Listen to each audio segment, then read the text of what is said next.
नमस्कार दोस्तों, DP online classes में आपका स्वागत है। यहाँ आपको यूपी टेट सी टेट से संबंधित सारी वीडियोस मिलेंगी। तो आइए देखते हैं आज की वीडियोज। साथ अपने एग्जाम को क्रैक कर पाएंगे। पहला क्वेश्चन हम लेते हैं। आज इस वीडियो में हम पैडागॉजिकल प्लस कॉन्सेप्ट देखेंगे। मनोविज्ञान का एक ऐसा वीडियो मॉक टेस्ट फर्स्ट कहलाएगा दोस्तों, और ये आपके दिमाग पर आधारित होगा। कोई ज़्यादा ज्ञान लेने की जरूरत नहीं है, बस आपका आईक्यू क्या कहता है बस वही ऑप्शन सही होगा। पहला क्वेश्चन देखिएगा, छोटी कक्षाओं में शिक्षक की सबसे महत्वपूर्ण विशेषता क्या है? जब भी हम बात करते हैं छोटी कक्षाएं, ये छोटी कक्षाएं क्या होता है? ये सर 5 की बात कर सकता है, 6 की बात कर सकता है, 7 8 की बात कर सकता है, क्योंकि आप प्राइमरी और जूनियर के लिए ही पढ़ाएंगे। और हम उम्मीद करते हैं इस क्वेश्चन का आंसर अगर आपने बी लगाया है तो बिल्कुल सही है। देखिए, उत्सुकता भी बहुत सारे बच्चों ने लगाया है, लेकिन सबसे बेस्ट आंसर मनोविज्ञान चाहता है कि अगर आप में धैर्य नहीं है, अगर आप टीचर हैं, शिक्षक शिक्षिका बन के जाते हैं स्कूल में, बच्चों को कैसे पढ़ाएंगे? अरे आप में दृढ़ता होनी बहुत जरूरी है। कोई बच्चा मक्कारी कर रहा है, आपके अंदर धैर्य होना जरूरी है, नहीं तो बरस पड़ेंगे आप, फिर वो एक टीचर का गुण नहीं होता है। ठीक है, आंसर जाएगा सेकंड के साथ। क्वेश्चन नंबर नेक्स्ट, बालक में सामाजिक भावना का विकास जन्मजात होता है। क्या आप इस कथन से सहमत हैं, या पूर्णतः सहमत हैं, संभवतः सहमत हैं, या असहमत हैं? बहुत अच्छा क्वेश्चन है। मतलब आप ये कहोगे, बहुत सारे बच्चे गलत भी करेंगे और वो ये बाद में कहेंगे सर ये कैसे गलत हो गया। तो ध्यान दीजिएगा कि बालक में सामाजिक भावना का विकास जन्मजात होता है। जन्मजात का मतलब है कि बच्चा जिस समय अपनी मां के गर्भ में पल रहा होता है। तो क्या आप ये कहना चाहते हो कि बच्चा सारी चीजें सीख कर आता है अंदर से? नहीं, सारी चीजें मां के गर्भ से बच्चा नहीं सीखता है, क्योंकि इसमें टर्म यूज हुआ है सामाजिक भावना। और सोशल डेवलपमेंट बच्चा लोगों के साथ मिलकर ही तो सीखेगा, मैदान में सीखेगा। जब तक समाज में लोगों से मिलेगा नहीं, नियमों को जानेगा नहीं, तो कैसे यार जन्मजात हो सकता है? तो इसलिए आंसर किसके साथ चला जाएगा? ऑप्शन नंबर सी के साथ चला जाएगा। बढ़ेंगे क्वेश्चन नंबर नेक्स्ट वन पर। क्वेश्चन नंबर थर्ड, छात्रों में परस्पर सहयोग की भावना विकसित करने के लिए आप क्या करेंगे? अब ध्यान दीजिएगा, छात्रों में परस्पर सहयोग की भावना है। सहयोग का मतलब है कि 4 बच्चे आपस में रह रहे हैं और इनमें कोई भी लड़ाई झगड़ा ना हो, और सहयोग की भावना के बीच में आप क्या करेंगे? एक शिक्षक शिक्षिका का दायित्व क्या है, जल्दी से बताइएगा। इसके लाभ बनाएंगे, कोई यहां पर आंसर बनता नहीं है। अन्य शिक्षकों के साथ मिलकर कार्य करेंगे, पॉजिटिव आंसर है। क्या इससे भी बेस्ट आंसर होगा? सहयोग भावना की कहानी सुनाएंगे, कहानी सुनाने से सारी चीजें नहीं सही होती हैं। सहयोग ना का मतलब है निगेटिव है, तो आंसर जाएगा सबसे बड़ा आंसर और पॉजिटिव आंसर। मिलकर काम करेंगे जिससे सारी चीजें क्या हो जाएंगी? बैलेंस हो जाएंगी। क्वेश्चन नंबर 4 दोस्तों, और उम्मीद करते हैं कि ये बहुत जबरदस्त क्वेश्चन है और इसके बीच बीच में हम कॉन्सेप्ट भी लेंगे, मजा आ जाएगा दोस्तों। क्या बात है। बच्चों की वृद्धि के अनुरूप उनकी रुचियां, बच्चों की वृद्धि के अनुरूप उनकी रुचियां बहुमुखी हो जाती हैं, सुदृढ़ व सीमित हो जाती हैं। क्या? अच्छा ध्यान दीजिएगा कि वृद्धि अगर होगी, जैसे जैसे बच्चा बड़ा होगा एज के हिसाब से, वैसे वैसे बच्चा अपने एनवायरनमेंट में कुछ तो सीखता जाएगा। और हम कहेंगे जब सीखेगा तो उनकी रुचियां बहुमुखी होंगी ना। सीमित होने का मतलब है कि एक दायरे में है, इस दायरे के आप बाहर नहीं जा सकते हो। तो ये आपका सीमित का मतलब है लिमिट। लिमिट नहीं, अनलिमिट की बात, क्योंकि ज्ञान जो होता है वो अनलिमिट होता है, लिमिटेड नहीं होता। अनियमित दिशा में चली जाती हैं, क्या ऐसा होता है? पहले जैसी रहती है, मतलब एक ही जैसी रहती नहीं, रोजाना बच्चा कुछ ना कुछ सीखता है। इसलिए राइट आंसर जाएगा ऑप्शन नंबर ए के साथ। बढ़ेंगे क्वेश्चन नंबर 5 पर। शिक्षा का सबसे बड़ा उद्देश्य क्या है? यदि आप शिक्षक शिक्षिका बनना चाहते हैं तो चैनल को सब्सक्राइब करें राष्ट्रहित में, क्योंकि हम टीचर्स की वैकेंसीज पर ही फोकस करते हैं। चलिए क्वेश्चन नंबर 5, शिक्षा का सबसे बड़ा एम क्या है, उद्देश्य क्या है? तो हम उम्मीद करेंगे, ये तो बहुत सिंपल क्वेश्चन है। देखिए, बहुत सारे बच्चे यहां पर ऑप्शन डी भी लगा सकते हैं, बहुत सारे बच्चे ऑप्शन नंबर क्या, ऑप्शन सी भी लगा सकते हैं, और ऑप्शन बी और ऑप्शन ए, ये सभी मुझे लगता है कि पॉजिटिव जा रहे हैं। लेकिन मनोविज्ञान ये कहता है कि नहीं साहब, मुझे तो एक ही आंसर चाहिए।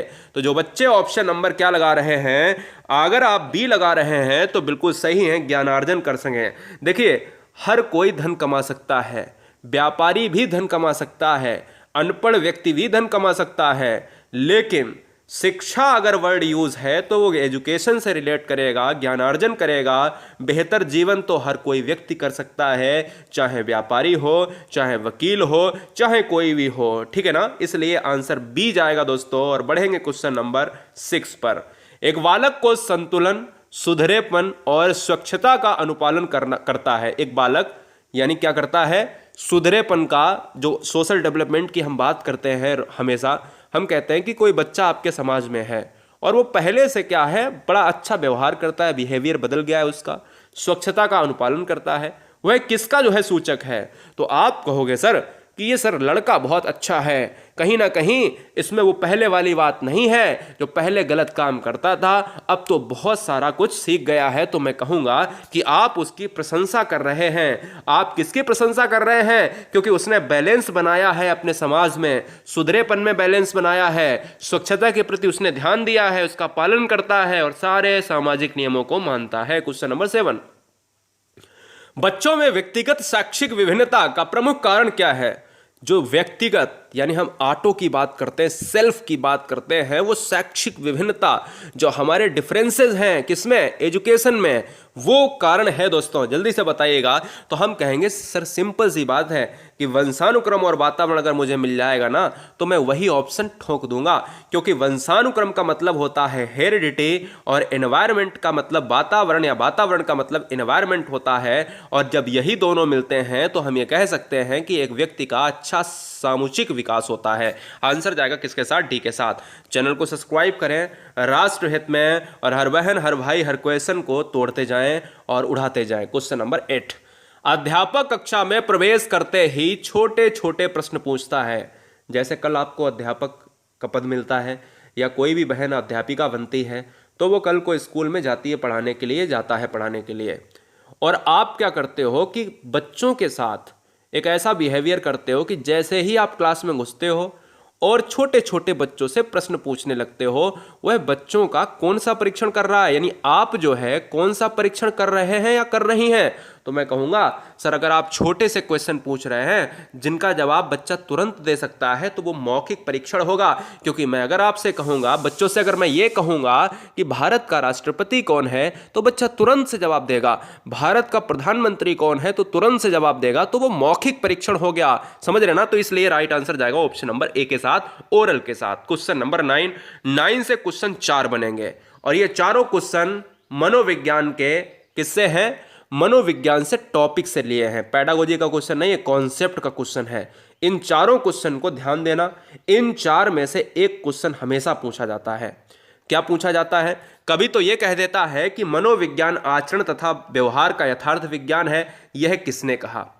या कभी यह पूछ देता है कि किसी व्यक्ति के जन्म से लेकर वृद्धावस्था तक का अधिगम अनुभव और वर्णन ही धारणा क्या है? मनोविज्ञान है, यह किसका कथन है? और तीसरा क्वेश्चन ये पूछता है कि मनोविज्ञान शिक्षा का आधारभूत विज्ञान है, ये किसने कहा? मुझे बच्चा दो और बताओ कि मैं उसे क्या बना दूं, डॉक्टर बना दूं, इंजीनियर बना दूं या अन्य बना दूं, चोर बना दूं, वकील बना दूं। मेरी बात समझ रहे ना? तो ये चारों क्वेश्चन लिख लेना है, स्क्रीनशॉट ले लेना है। और मुझसे क्वेश्चन पूछ रहा है मनोविज्ञान के संबंध में मैकडूगल की परिभाषा क्या है। मैं आपको सभी बता दे रहा हूं। देखिए चौथा क्वेश्चन, ये 4 विकल्प ये है, तीसरा ये है, दूसरा ये है, एक ये है, ठीक है ना? आप सुनिएगा, चौथा विकल्प जो आपका है ये कहा है वाटसन ने। क्या कहा है? वाटसन ने कहा है। वाटसन ने कहा है, जो व्यवहारवाद के जनक हैं, मुझे बच्चा दे दो, यानी मुझे एक नवजात शिशु दे दो, मैं उसे जो चाहूं वो बना दूं। चाहे वो चोर बना दूं, मैं चाहूं इंजीनियर बना दूं, चाहे मैं कलेक्टर बना दूं, डॉक्टर बना दूं, कुछ भी बना सकता हूं, लेकिन क्या शर्त यह है कि मुझे बच्चा चाहिए, नवजात। मनोविज्ञान शिक्षा का आधारभूत विज्ञान है, ये किसने कहा है? ये दोस्तों कहा है स्किनर महोदय ने, ठीक है ना? स्किनर ने कहा है। और तीसरा जो आपका ऊपर से दूसरा है कि किसी व्यक्ति के जन्म से लेकर वृद्धावस्था तक का, तो ये दोस्तों आपका क्रो एंड क्रो, जगह नहीं है तो आप लिख लीजिएगा क्रो एंड क्रो। और ये जो आपका जो आंसर है वो 9 का ए चला जाएगा। मनोविज्ञान आचरण तथा व्यवहार का यथार्थ विज्ञान है, किसने कहा है? मैकडूगल ने कहा है, ठीक है ना? एक बार स्क्रीनशॉट लीजिए। बहुत बढ़िया,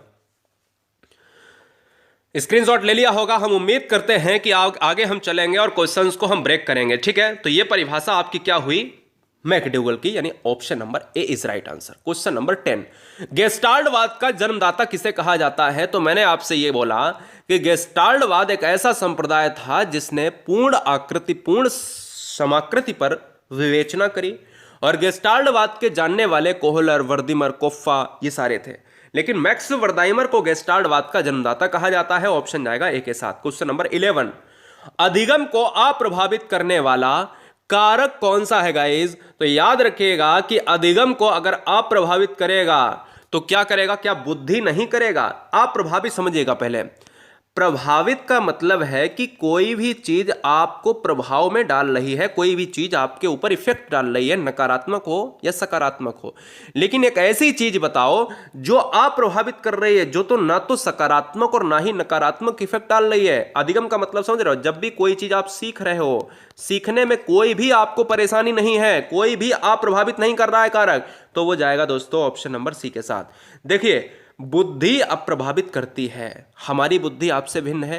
आपकी बुद्धि हो सकता है कई मामलों में हमसे ज्यादा हो, हमारी बुद्धि कई मामलों में आपसे कम हो, ठीक है ना। हमें कुछ नया सीखना हो और आप कोई चीज नई सीख चुके हो। तो मतलब क्या है दोस्तों? अधिगम का मतलब है, सीखने का मतलब है कि वहां पर भी आपको प्रभावित यहां कर बुद्धि करेगी, ठीक है ना। ये तो कंफर्म मानते हो आप। परिपक्वता, आपने 100% चीजों को सीख लिया है और आप कहते हो कि सर मैं मैथ में बिल्कुल निपुण हूं, या मैं पूरी तरीके से मनोविज्ञान में निपुण हूं, मुझ में यह परिपक्वता हो गई है 100%। तो मैं कह सकता हूं कि आप सीख चुके हो, यह भी डालती है। और नहीं है तो फिर आपको और मेहनत करनी पड़ेगी। उत्सुकता की बात, जब हमें चीजों को सीखने की ललक ही नहीं होगी तो हम कैसे करेंगे? तो इसलिए आपको यह भी प्रभाव डालेगी। और भूख दोस्तों कभी भी सीखने में प्रभावित नहीं करेगी। अब कोई बच्चा ये ना कहे सर भूख लगी है लेकिन पढ़ने में मन नहीं लग रहा। अरे सीखने की बात हो रही है यहां पर, जरूरी थोड़ी ना मैथ ही सब्जेक्ट हो। वो कोई भी आपके विश्व में कोई भी चीज है, चाहे मैकेनिक्स का काम हो, चाहे मोटरसाइकिल बनाने का काम हो, साइकिल पंचर जोड़ने का काम हो, या फिर एक वैक्सीन बनाने का काम हो, दोस्तों सीखना अलग अलग क्षेत्र का काम है, ठीक है। क्वेश्चन नंबर 12, 21वीं शताब्दी में मनोविज्ञान का मुख्य आधार तय हुआ। तो ये दोस्तों व्यवहारवाद कहा गया। व्यवहार कहा गया क्योंकि आप जानते हो 16वीं सदी में मनोविज्ञान को आत्मा का मनोविज्ञान कहा गया। क्वेश्चन नंबर 13, देखिए, खेलों के माध्यम से, बड़ा अच्छा क्वेश्चन है, और अगर दिमाग लगाओगे, आईक्यू लगाओगे, अच्छा आईक्यू है आपका, तो हम उम्मीद करेंगे क्वेश्चन आप उठा दोगे एक ही सेकंड में। खेलों के माध्यम से बालक में कौन सा गुण विकसित होता है? तो मैं उम्मीद करूंगा आपने आंसर लगा लिया होगा। तो यार देखो, एक मैदान है और इस मैदान में हर तबके का बच्चा, इस मोहल्ले का बच्चा, इस मोहल्ले का बच्चा, इस मोहल्ले का बच्चा आया हुआ है, ठीक है ना। आपके दोस्त यार 15-16 दोस्त हैं और आप खेल रहे हो, ठीक है। और हम ये कहेंगे कि भाई खेलों के माध्यम से आप कहोगे कि सर ये अलग अलग दायरे का बच्चा है, ये अलग अलग दायरे का बच्चा है, ये दूसरे मोहल्ले का बच्चा है, ये दूसरे मोहल्ले का बच्चा है। आपस में बात करेंगे, आदान प्रदान होगा अपने विचारों का, और हम कहेंगे इससे क्या होगा? सोशल डेवलपमेंट होगा और सामाजिकता का गुण विकसित होगा, ठीक है। चलेंगे क्वेश्चन नंबर 14 पर। बाल केंद्रित शिक्षा किसकी देन है?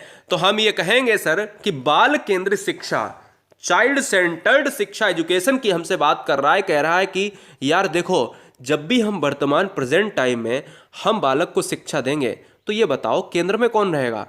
तो ऑप्शंस बहुत होते हैं। एक होता है प्रधानाचार्य, एक होता है बच्चा, एक होता है अध्यापक, एक होता है नन ऑफ दीज या इनमें से सभी। तो याद रखना है कि जब भी केंद्र की बात करें तो बच्चे को प्रधान देना पड़ेगा, यानी बच्चे को ही हमें सर्वोपरि मानना पड़ेगा। और बाल केंद्रित शिक्षा देन किसकी है? तो वह है शिक्षा मनोविज्ञान की। गाइस ऑप्शन नंबर क्या जाएगा? 14 का क्या हो जाएगा? सी हो जाएगा। आगे बढ़ेंगे क्वेश्चन नंबर नेक्स्ट। शिक्षा मनोविज्ञान के जनक कौन है? शिक्षा मनोविज्ञान के जनक कौन है? बड़ा अच्छा क्वेश्चन है गाइस। कई बार बच्चे एग्जाम में गलत करने की कोशिश करते हैं। क्वेश्चन नंबर 14 आपने जवाब दिया, क्वेश्चन नंबर 15 आप जवाब दीजिएगा। देखिए, शिक्षा मनोविज्ञान के एक्चुअल में जनक माने जाते हैं मिस्टर थॉर्नडाइक। विलियम जेम्स मनोविज्ञान के जनक हैं। विलियम जेम्स को आधुनिक मनोविज्ञान का जनक भी कहा जाता है कहीं कहीं पर, लेकिन जब हम शिक्षा मनोविज्ञान की बात करेंगे तो हमें थॉर्नडाइक मानना पड़ेगा। और थॉर्नडाइक दोस्तों वही हैं जो प्रथम शैक्षिक मनोवैज्ञानिक कहे जाते हैं क्या? बिल्कुल। अगर हम बात करें थॉर्नडाइक की, तो थॉर्नडाइक ने बहुकारक बुद्धि का सिद्धांत भी दिया है क्या? जल्दी से बताइएगा। और थॉर्नडाइक की बात करें तो क्या बिल्ली पर प्रयोग किया है? मैंने थॉर्नडाइक का सिद्धांत पढ़ा है। सारे सिद्धांत को 10 मिनट में आप पढ़ना चाहते हो तो नीचे लिंक है, उसको जल्दी से ओपन करके पढ़ डालिएगा, अपने नोट्स को मेंटेन करें। क्वेश्चन नंबर 16, किंडरगार्टन विधि के जनक कौन है? तो आप सभी जानते हो कि किंडरगार्टन विधि बगीचे पर आधारित है और हम ये कह सकते हैं कि किंडरगार्टन के लिए मिस्टर फ्रोवेल जाने जाते हैं। और मिस्टर फ्रोवेल दोस्तों इस क्वेश्चन का आंसर चला जाएगा, यानी ऑप्शन नंबर क्या हो जाएगा, बी हो जाएगा। बढ़ेंगे क्वेश्चन नंबर 17 पर। बुद्धि लब्धि के विचार का जनक किसे माना जाता है, यानी बुद्धि लब्धि को सबसे पहले किसने दिया गाइस? तो हम उम्मीद करेंगे ये क्वेश्चन आपके लिए हवा हो जाएगा, क्योंकि अगर बुद्धि लब्धि की बात करें, यानी अगर हम बुद्धि लब्धि की बात करें और बुद्धि लब्धि के सूत्र की बात करें तो दोनों में फर्क है। जब सूत्र की बात करेंगे, प्रतिपादक की बात करेंगे तो वहां पर पूर्ण संशोधन दिया है टर्मेन ने, और बुद्धि लब्धि की बात करेंगे तो हम अल्फ्रेड विने की हम यहां पर लॉक करेंगे और 17 का हम आंसर बी को लॉक करेंगे। मिस्टर फ्रोवेल हैं किंडरगार्टन के जनक, और जुंग को कहा जाता है क्या? जल्दी से बताइएगा। जुंग को युंग के नाम से भी जाना जाता है। और यह दोस्तों क्या कहलाते हैं, बताइए फटाफट। युंग ने क्या दिया था? आत्मनिरीक्षण पद्धति दिया था, जिसमें बच्चा बहिर्मुखी अंतर्मुखी ये होता है। ये सारी पद्धति जुंग ने बताई थी। आया याद? चलेंगे क्वेश्चन नंबर 18 पर। किस मनोवैज्ञानिक को पशु मनोवैज्ञानिक का जनक माना जाता है? बड़ा अच्छा क्वेश्चन है ये, तो क्वेश्चन बहुत सिंपल है। किस मनोवैज्ञानिक को पशु मनोवैज्ञानिक का जनक माना जाता है, जो दोस्तों सबसे पहले मनोविज्ञान में प्रयोग करेगा, वही तो जनक कहलाएगा। और सबसे पहले जो प्रयोग किया था थॉर्नडाइक ने किया था, इसलिए प्रथम शैक्षिक मनोवैज्ञानिक कहलाए और पशु मनोवैज्ञानिक का जनक माना गया। क्वेश्चन नंबर 18 का दोस्तों बी हो जाएगा। और बढ़ेंगे क्वेश्चन नंबर, क्या हो जाएगा यहां पर, क्वेश्चन थोड़ा सा मिसप्रिंट हुआ है, 19 होना चाहिए मेरे हिसाब से। हाँ, क्वेश्चन नंबर 19 होना चाहिए। चलिए कोई बात नहीं, क्वेश्चन नंबर यहां पर 19 करेंगे। शिक्षा मनोविज्ञान के संबंध में कौन सा कथन असत्य है? असत्य, देखिए स्वयं की योग्यता एवं तैयारी। स्वयं का मतलब है यहां पर जो स्टूडेंट होता है, हर स्टूडेंट के लिए है। बाल विकास की अवस्थाओं का ज्ञान, बालकों की क्षमता एवं रुचि का ज्ञान, बालकों के सर्वांगीण विकास में सहायक, ये हमें लग रहा है ये सारे पॉजिटिव हैं। लेकिन ऑप्शन क्या हो जाएगा? ऑप्शन दोस्तों हो जाएगा, ऑप्शन लास्ट हो जाएगा इसका सही। बहुत सारे बच्चों को यहां पर लग रहा होगा कि सर ए होना चाहिए, ए बिल्कुल नहीं होगा। रियलिटी क्या है दोस्तों, ये क्वेश्चन पिछली बार एग्जाम में ट्रेंड किया था और उसमें यह कहा गया यहां पर स्वयं की योग्यता का तैयारी का मतलब है कि जो एक छात्र है वो अपने आप के लिए स्वयं माने, सेल्फ के लिए, और अगर शिक्षक है वो अपने आप के लिए माने। कोई नाम नहीं दिया गया है, इसलिए सभी ऑप्शन क्या है, पॉजिटिव है, और आंसर जाएगा लास्ट वाला। क्वेश्चन नंबर 20, मनोविज्ञान का जन्म किसके समय काल में हुआ है? तो हर बच्चा जानता है दोस्तों कि मनोविज्ञान का जन्म एरिस्टोटल की बात करता है, और ऑप्शन नंबर ए हो जाएगा क्या, 20 का ऑप्शन नंबर ए अरस्तु हो जाएगा। बढ़ेंगे क्वेश्चन नंबर 21। बड़ा अच्छा क्वेश्चन देखिएगा, बहुत उम्दा प्रश्न है। मैंने अभी चर्चा किया था क्वेश्चन जो अभी आगे हुआ है, उसमें मैंने बताया था कि इन्हीं चारों क्वेश्चन को हमने अच्छे से बताए थे। हमने आपसे ये कहा था कि मनोविज्ञान आचरण व व्यवहार का यथार्थ का विज्ञान है, ये विलियम मैकडूगल ने कहा है। मनोविज्ञान शिक्षा का आधारभूत विज्ञान है, ये स्किनर ने कहा है। तो आंसर क्या हो जाएगा, स्किनर की परिभाषा, तो आंसर क्या हो जाएगा, ऑप्शन नंबर सी हो जाएगा। मुझे बच्चा दो और मैं उसे जो भी चाहूँ बना सकता हूँ, ये मिस्टर वॉटसन ने कहा है। और ये दोस्तों वृद्धावस्था जैसे ही वर्ड आ जाए तो मिस्टर क्रो एंड क्रो ने कहा है। ठीक है, तो इसलिए आंसर क्या हो जाएगा, ऑप्शन नंबर सी के साथ चला जाएगा। मनोविज्ञान शिक्षा का आधारभूत विज्ञान है, ये दोस्तों किसने कहा है, ये कहा है स्किनर की परिभाषा है। बड़ा अच्छा क्वेश्चन है। क्वेश्चन नंबर 22, डिसलेक्सिया किससे संबंधित है? डिसलेक्सिया किससे संबंधित है? Question number 22। देखिए, जब भी हमने आपसे कहा ये क्या होता है, डिसलेक्सिया, अफेसिया, अफेजिया, फेजिया, डिस्फेजिया, इस तरीके के वर्ड ये दोस्तों लर्निंग डिसेबिलिटीज होते हैं, अधिगम अक्षमता होती है। और जब भी डिसलेक्सिया की बात करें तो हमने आपसे कहा था कि लक्स को बच्चा लुक्स पढ़ता है, ट्रिकी वे में समझाया था, उसको आपको देखना पड़ेगा, सारी वीडियोस जो मैंने डिस्क्रिप्शन में पढ़ाई हैं। और यहां पर दोस्तों डिसलेक्सिया हो जाएगा क्या, सी ऑप्शन, पठन विकार, पढ़ने संबंधी विकार। कोई बच्चा पढ़ नहीं पा रहा है, चीजों को हकला रहा है, रुक कर पढ़ रहा है, अटक कर पढ़ रहा है, या पढ़ने में असमर्थ है, तो डिसलेक्सिया होगा। आगे बढ़ेंगे, 24 नंबर में कह रहा है टर्मेन के अनुसार सामान्य, यहां पर लिख लीजिएगा, सामान्य बुद्धि लब्धि कितनी होती है? सामान्य बुद्धि लब्धि कितनी होती है? तो मैं आपको बता देता हूं, प्रतिभाशाली बताया है टर्मेन ने, 120 प्लस होगा, 140 के समथिंग। और हमने कहा है कि सामान्य की जब बात आए तो आप 90 के ऊपर की बात करेंगे तो टर्मेन ये कहते हैं कि बुद्धि लब्धि 90 से ऊपर 90 प्लस जो होती है वो होगी क्या, सामान्य बुद्धि लब्धि। दोस्तों आंसर जाएगा सी के साथ। आगे बढ़ेंगे 25 नंबर पर। 25 नंबर ये कह रहा है जब बच्चे को कोई नियम या सिद्धांत सिखाना हो तो अध्यापक प्रयोग करेगा। जब बच्चे को कोई नियम या सिद्धांत सिखाना हो तो अध्यापक क्या प्रयोग करेगा? तो मैं आसानी से कह सकता हूं कि अगर आप निगमन मार रहे हैं तो पूरी तरीके से गलत है। देखिए एक्चुअल में एग्जाम्पल से रूल, मैं हिंदी में लिखता हूं तब समझेंगे। एक्चुअल में क्या होता है, उदाहरण से नियम की तरफ बढ़ते हैं, यानी एग्जाम्पल से रूल की तरफ बढ़ते हैं तो वो आगमन विधि, नियम से उदाहरण की तरफ बढ़ते हैं तो वो निगमन विधि। ठीक है, लेकिन हमसे क्वेश्चन में ये नहीं कह रहा उदाहरण और नियम, हमसे कह रहा है कि कोई नियम या सिद्धांत सिखाते हैं। तो जब नियम और सिद्धांत दोस्तों सिखाते हैं हम, ना कि पहले हमें पूरी तरीके से नियम सिखाना है उसे, तो हम उसको एग्जाम्पल देंगे ना। यार सिंपल सी बात बताओ, हम कोई सिद्धांत सिखाएंगे तो हम उसको एग्जाम्पल में बताएंगे कि बेटा ऐसा ये ऐसे होता है, तो आप कहोगे सर बिल्कुल। तो हमें यार सिंपल सी बात है कि जब हम एग्जाम्पल से उसको नियम या सिद्धांत सिखाएंगे तो यार आंसर आगमन होगा। अब बहुत सारे बच्चे निगमन को यहां पर मार देते हैं केवल ये देखकर कि नियम या सिद्धांत। अरे नियम या सिद्धांत रटंत प्रणाली है। नियम या सिद्धांत अगर हम लिखाकर और उसके बाद में एग्जाम्पल देते हैं तो ये रटंत प्रणाली है, ये निगमन हो जाएगा। लेकिन जब हम कोई चीज सिखा रहे होते हैं तो हम एग्जाम्पल के स्वरूप सिखाएंगे। आंसर जाएगा ए के साथ। क्वेश्चन नंबर 26, एक अध्यापक का सबसे महत्वपूर्ण कार्य क्या होगा? बताइए। वीडियो को लाइक जरूर करें क्योंकि मोटिवेशन आपसे मिलता है दोस्तों, और हमेशा चाहेंगे कि आप स्वस्थ रहें क्योंकि बहुत परेशानी है और हर व्यक्ति परेशानी में उलझा हुआ है, बहुत ज़्यादा परेशानी। मानसिक प्रताड़ित बच्चा हो चुका है क्योंकि आज के जो सिस्टम है सोशल में काफ़ी महामारी फैली हुई है। लोगों को लगता है कि हम राजनीति में उलझे हुए हैं, यानी आप सभी राजनीति में उलझे हुए। बिल्कुल नहीं, बाहर नहीं निकलना है दोस्तों, क्योंकि बाहर जाना खतरों से बाहर है। और मेरी ये बात याद रख लेना, आने वाला वक्त बहुत ख़राब होगा। जिंदा रहना है, देखिए सारे काम करना है, उसके लिए जिंदा रहना बहुत इम्पोर्टेंट है। इसलिए घर पे रहिए, शांत रहिए, बाहर मत निकलिएगा। और अगर जिंदा ही नहीं रहेंगे तो तुम्हारा कोई अस्तित्व ही नहीं मेरे भाई, और जिंदा रहेंगे तो सब कुछ हो जाएगा। क्लियर है? बहुत बड़ी बात कही है मेरे भाई, क्योंकि आने वाला टाइम बहुत खराब है, बहुत खराब है। क्वेश्चन नंबर 26, एक अध्यापक का सबसे महत्वपूर्ण कार्य क्या है? देखिए उसका कार्य होता है शिक्षण करना। सामाजिक विकास लोगों के ऊपर होते हैं, उसमें शिक्षक भी शामिल होता है, लेकिन उसका सबसे महत्वपूर्ण कार्य, फर्स्ट प्रायोरिटी आप किसको देंगे?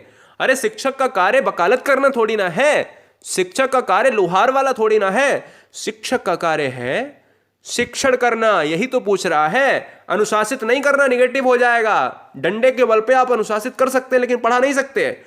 छात्र की संख्या में वृद्धि करना, क्या छात्र को, वो भी छात्र आपको पकड़, यहां पर क्या ऐसा सिस्टम है शिक्षकों का कि भाई एकदम से पकड़ पकड़ कर जो है स्कूल में भर्ती कराओ, ऐसा हो रहा क्या? नहीं ना। तो आंसर क्या जाएगा? ऑप्शन नंबर फर्स्ट के साथ। क्वेश्चन नंबर 27, शिक्षकों को अच्छे कार्य करने के लिए सबसे अच्छे प्रोत्साहक उपाय निम्नलिखित में से क्या करना चाहिए? मतलब एक शिक्षक और शिक्षिका के ऊपर आधारित यह प्रश्न है। मतलब आप सभी अगर कल को बन के जाते हो एक स्कूल में तो आपको सबसे बेस्ट कार्य क्या करना पड़ेगा? तो दोस्तों यहां पर आंसर क्या चला जाएगा इस क्वेश्चन का? देखिए अगर बात करते हैं क्वेश्चन नंबर 27, शिक्षकों को अच्छे कार्य करने के लिए सबसे अच्छे प्रोत्साहक उपाय कौन से करने चाहिए, तो हम ये कहेंगे कि प्रशंसकों द्वारा प्रशंसा करना। अगर ऑप्शन नंबर अगर आप सी लगा रहे हो तो बिल्कुल यहां पर गलत है। देखिए धन व प्रशंसा पत्र देना शिक्षकों को अच्छे कार्य करने के लिए। देखिए यहां पर कोई आपको डीएम की बात कर लेते हैं, डीएम अगर आपको सम्मानित कर रहा है और डीएम आपको सम्मानित अगर कर रहा है तो मतलब क्या है कि उसको प्रशंसा पत्र देना कि भाई ये शिक्षक अपने समाज में बेस्ट है, ये शिक्षक अपने समाज में बेस्ट है। तो उसको धन का मतलब है कि अगर आप उसको धन, देखो धन एक क्या होता है, थोड़ा सा निगेटिव सेंस होता है, लेकिन उसको साथ में एक और हम चीज दे रहे हैं, प्रशंसा पत्र। उसका हम स्टेज पर बुला के भाई क्या कर रहे हैं, सम्मान कर रहे हैं, और उसको जो है फूलों का गुलदस्ता दे रहे हैं, साथ ही में पत्र दे रहे हैं, और उसकी जो है बहुत तारीफ कर रहे हैं, साथ में धन क्या हो जाएगा, ऑटोमेटिक पॉजिटिव में चला जाएगा। आंसर क्या हो जाएगा, ऑप्शन नंबर ए के साथ। अच्छा, ये क्यों नहीं जा सकता? प्रशंसकों, क्या मैं प्रशंसकों की नियुक्ति करूंगा समाज में? नहीं, मैं प्रशंसकों के द्वारा नियुक्ति नहीं करूंगा, मुझे प्रशंसा पत्र देना होगा। और इसीलिए आजकल क्या दिए जाते हैं, पुरस्कार दिए जाते हैं शिक्षकों वाले। 28, मातृभाषा शिक्षण प्राथमिक स्तर पर पढ़ाना बेहतर क्यों है? जवाब दीजिएगा। तो आंसर किसके साथ चला जाएगा 28 का? तो 28 का आंसर चला जाएगा बौद्धिक विकास में सहायक, ऑप्शन नंबर सी के साथ, क्योंकि जो मातृभाषा मदर टंग है वो हमारे लिए इंपॉर्टेंट। 29, अध्यापक छात्रों में सामाजिक व नैतिक मूल्य संप्रेषण कर सकता है। जरा जवाब दीजिएगा 29 का आंसर। तो दोस्तों हम उम्मीद करते हैं ये क्वेश्चन आपके लिए बहुत सिंपल है। देखिए, अध्यापक छात्रों में सामाजिक व नैतिक मूल्य कैसे, भाषण देकर कर सकता है क्या? दृश्य श्रव्य कार्यक्रम दिखाकर? क्या सामाजिक नैतिक को दृश्य श्रव्य? नहीं, सामाजिक जो सोशल डेवलपमेंट होता है वो आपस में आदान प्रदान जो विचार होते हैं उससे होता है। इसीलिए कहता है पाठ्य सहगामी क्रियाओं की अधिकता, जो हम कक्षा में शिक्षण करते हैं उसमें काफी लोगों को जोड़ते हैं, पाठ्य सहगामी क्रियाएं करेंगे तभी चीजें पॉसिबल होंगी। 30 नंबर, निम्नलिखित में से कौन सा असुमेलित है? ये क्वेश्चन आप सभी के लिए रहेगा। ऐसे ही हमारे और वीडियोस देखने के लिए हमारे चैनल को लाइक करें, सब्सक्राइब करें